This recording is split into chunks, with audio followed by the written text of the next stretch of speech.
Hi, I'm Sammy and welcome to this week's Mega Football TV.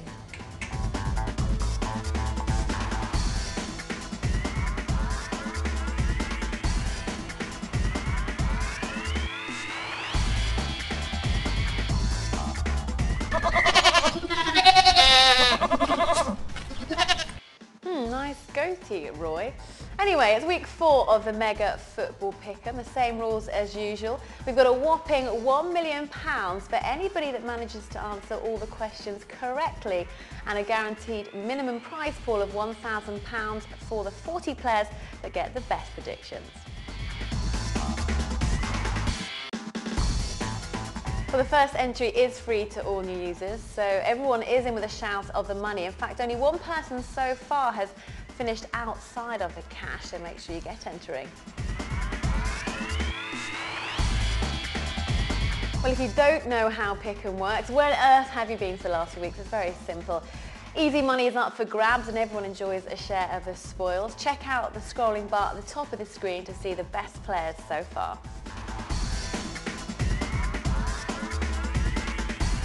It's the closest predictions that win the pot here on Pick'em, so you don't have to be completely correct with your predictions to be in with a shout of winning that prize pool.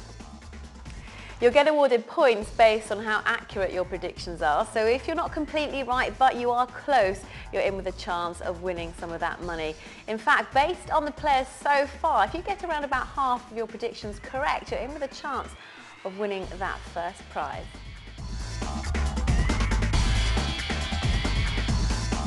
Now, Arsenal's up and down antics continue. After losing to Stoke, they beat United, and then the inevitable happened. Villa recorded their first win at Arsenal for 15 years, and like everyone else, I happen to back an Arsenal win. But if you went for my prediction of 5 shots on target for the Gooners, you'd have bagged yourself over 450 points. I had Chelsea down for 3 at West Brom and 59% possession for United, so the 58% they got would have given you the most points if you'd gone with me on that one too. So if you want more of my tips, do keep watching and then fill out your predictions on the right. A big well done to Loz363 this week, who claimed the first prize of £500 by scoring 6,572 points. In fact, he just scraped the win by 46 points, beating Pick'em regular D-Mob to that top prize.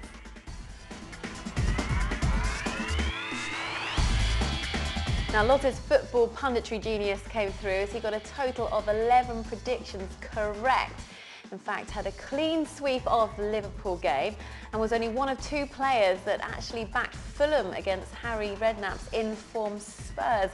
And so that total of 453 points making all the difference in the end. So well done to our top man. Now, D-Mob was agonisingly close to the top prize this week with a score that would have been big enough to win it for him last week. He was closely followed by Sonic321, E. Cantona and Imgeist, all scoring over 6,000 points, which is usually good enough for around a top 3 or top 5 finish. Now, can Aston Villa follow up that huge win that screams, let us in the top 4 by beating Manchester United this weekend?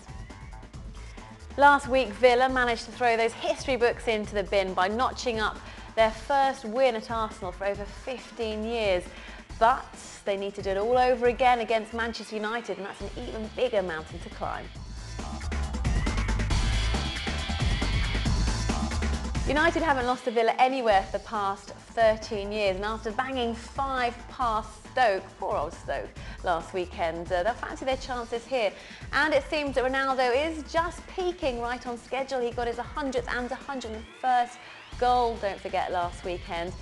So with or without Rooney, I can't see Villa getting a result against Manchester United, and they've certainly got an attacking strength, so I can't see past a Manchester United win.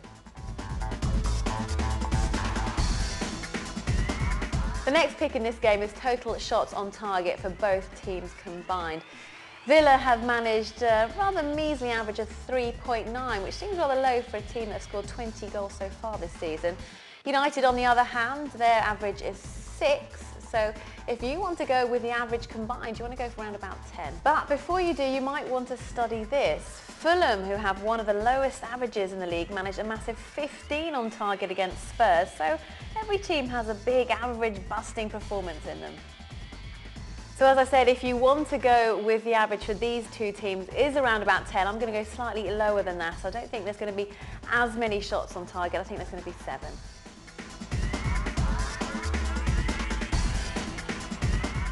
Now before we move on to Spurs v Blackburn, I have to have a special mention to a very generous footballer that pulled all the stops out for charity last week by making a personal donation to those Burnley fans. Nice one, Didier. You really know how to win the crowd over. Look at all those adoring faces in the crowd.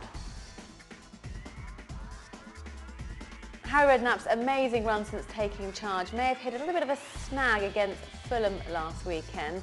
Maybe they're an improving side, maybe they're lucky, but Blackburn will definitely prove a test at the Lane. While Spurs have had the edge over the years, the two sides have never met with Harry and the governor in charge. So what does recent form tell us? Well, Blackburn are currently 18th in that Premier League table, just 1 win out of their last 8 league games, failing to score in half of those. It's seen them slip into that relegation zone. And despite Spurs' slip up against Fulham last weekend, that was probably down to Gomez, and I'm sure Harry Houdini's next trick, he'd like to see his goalkeeper maybe disappear. But Spurs are playing like the team that everyone at the beginning of the season predicted they would, so I can't see past a Spurs win on this one, 2-1 to them.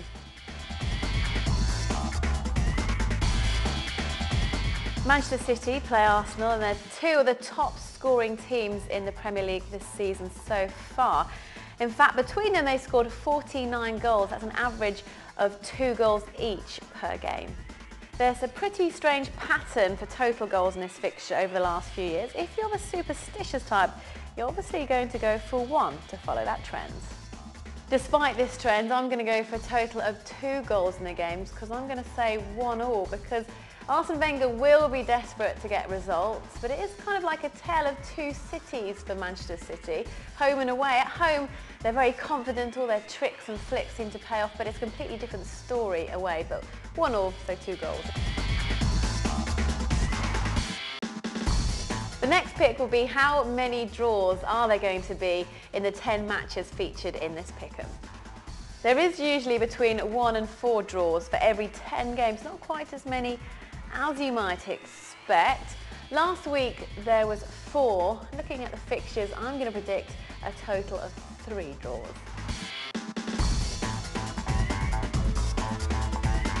Now we'll leave you this week with an image that nightmares are made of. I'm not talking about me in the morning. Sir Alex Ferguson is a bit bored with all his winning ways and his such great players, and he's come up with ways to make his left back that little bit better in the air. An environmentally friendly hybrid coming to a youth academy near you soon.